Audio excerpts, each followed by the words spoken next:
តោះបងប្អូនមកធ្វើអាហារពេលល្ងាចញ៉ាំទាំងអស់គ្នាតំចេញពីធ្វើការអញ្ចឹងមានអារម្មណ៍ថាហេវខ្លាំងមែនទែនមិនណែមកដល់ផ្ទះភ្លាមគឺចាប់ផ្ដើមពេលប៉ាប់តែម្ដងមិនឲ្យទុកយូរទេបានទៅរើមើលបដោសស្ដែកពីប៊ីកាធូនឹងអានេះមានអារម្មណ៍ថាវារៀងហើយអញ្ចឹងក៏យកមកកាត់វាដើម្បីយកស្ដែកហ្នឹងមកធ្វើម្ហូបជាពិសេសតែម្ដងបងប្អូនទីមើលខ្ញុំធ្វើអីគេម្ហូបនេះគឺជាម្ហូបប្រចាំតំបន់ខ្ញុំហ្មងហើយគឺជាម្ហូបមួយដែលខ្ញុំចូលចិត្តជាទីបំផុតគឺខ្ញុំចូលចិត្តខ្លាំងមែនទែនតាំងពីទូចគឺទៅណាឲ្យតែប៉ាទៅណាម្ដងក៏ទៅក្រុងអញ្ចឹងព្រោះខ្ញុំអ្នកស្រែទេណាឲ្យតែគាត់ទៅក្រុងម្ដងមកវិញនឹងទៅផ្ដាំប្រាប់ប៉ាកុំទិញកុំភ្លេចទិញអានេះឲ្យទិញអានេះឲ្យអញ្ចឹងគឺឲ្យតែបានគឺខ្ញុំសប្បាយចិត្តហ្មងអត់ចង់បានកៅអៅថ្មីចង់បាននំនែកឲ្យច្រើនទេឲ្យតែបានមុខម្ហូបមួយនេះមកកញ្ចប់ខ្ញុំសប្បាយចិត្តហ្មងឲ្យតែគាត់ទៅក្រុងអញ្ចឹងថ្ងៃធំរំលឹកអនុស្សាវរីយ៍ដល់កាលយើងនៅទូចកម្រក្រខ្សត់អីចឹងគឺមុខម្ហូបនេះគឺមានឈ្មោះថាលូតឆាបាត់ដំបងបងប្អូនប៉ុន្តែលូតឆានេះលាលូតឆាកូនកាត់ទេពីព្រោះថាខ្ញុំអត់មានគ្រឿងក្រៅអីឲ្យគ្រប់ទាំងអស់នោះទេសម្បីបន្លែប្លុកអីគឺប្រមូលអស់ឲ្យពីទូព្រោះឃ្លានហូបបានទៅផ្សារទៅអីទេងាយអញ្ចឹងគេបាត់អស់ឲ្យស្មណៃហូមអញ្ចឹងទៅគឺអត់មានទេខ្ញុំមានតែមីហ្នឹងខ្ញុំមិនដឹងគេហៅមីអីទេធំប៉ុន្តែយើងកាត់ឲ្យទូទៅយើងលាបជាមួយទឹកត្រីអីទឹកស្អ៊ីវយើងលាបឲ្យវាមានពណ៌ស្តៀងនឹងនំយើងទៅហើយយើងលាបទឹកស្ទុះហើយលើកនេះក៏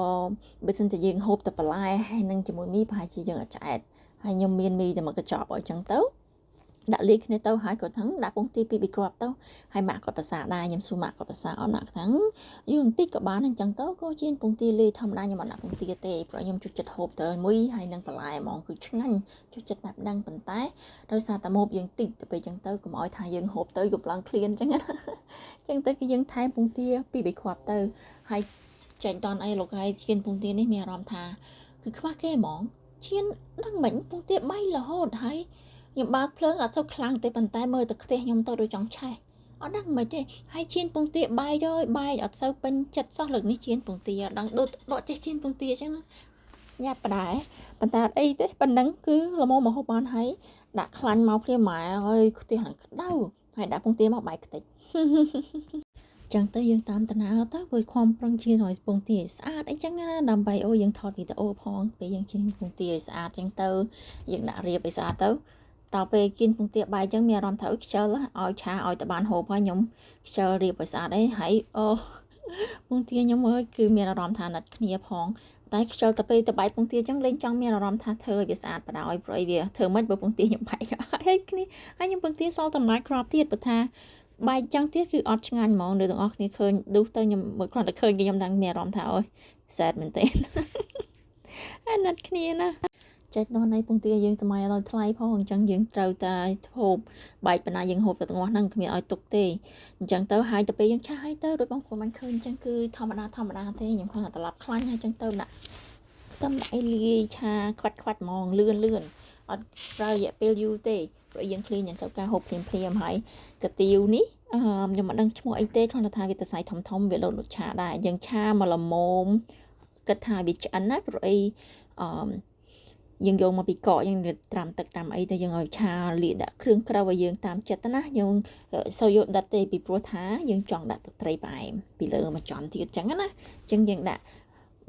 គ្រឿងក្រៅមកចប់បានហើយកុំដាក់ច្រើនបើយើងដាក់ច្រើនទៅខ្លាចវាប្រៃឬមួយក៏ដិតខ្លាំងហើយសល់បន្លែមកចិត្តមកចប់ហ្នឹងក៏ដាក់ចូលទាំងអស់ម្ទេសផ្លោកក្រហមហ្នឹងដាក់ទៅវារៀងលើកពណ៌បន្តិចព្រោះរៀងស្លេកដែរហើយក៏ប្រហែលហ្នឹងគឺខ្ញុំដាក់ទាំងអស់ទៅសណ្ដែកបដោះយកដាក់ហ្នឹងចង់អស់ដែរហ្នឹងទុកបន្តិចដើម្បីដាក់បាក់ទ្រាប់ចានរបស់ខ្ញុំហើយឆាតប្រហែលមកដល់1នាទីទេត្រឡប់ព្រោះអីខ្ទះយើងវាក្តៅហើយត្រឡប់មកចប់ហើយយើងបិទភ្លើងទៅគឺរួចតែម្ដងហើយមកដំបូងថាចង់ឆាពងទាហ្នឹងយកមកដាក់លើចានចឹងទៅឲ្យវាពេលយើងដាក់រៀបអីទៅ presentation ឲ្យស្អាតទៅពេលបែកខ្ទេចចឹងទៅគឺឆាលាយគ្នាហ្មងទៅចូលបាក់ពងទាចូលលាយគ្នាតែហ្មងទៅកុំឲ្យបាក់ច្រើនមកយើងចូលមាត់ដូចគ្នាហ្នឹងបងប្អូនណាហ្នឹងហើយចំពោះខ្ញុំគឺខ្ញុំដុសមួយចានឲ្យម៉ាក់សិនដុសមកឲ្យម៉ាក់ហើយចឹងទៅម៉ាក់ក៏ដាក់ទឹកត្រីផ្អែមថែមទៀតទេក៏ថាងល្មមឲ្យប៉ុណ្ណឹងចំពោះខ្ញុំដាក់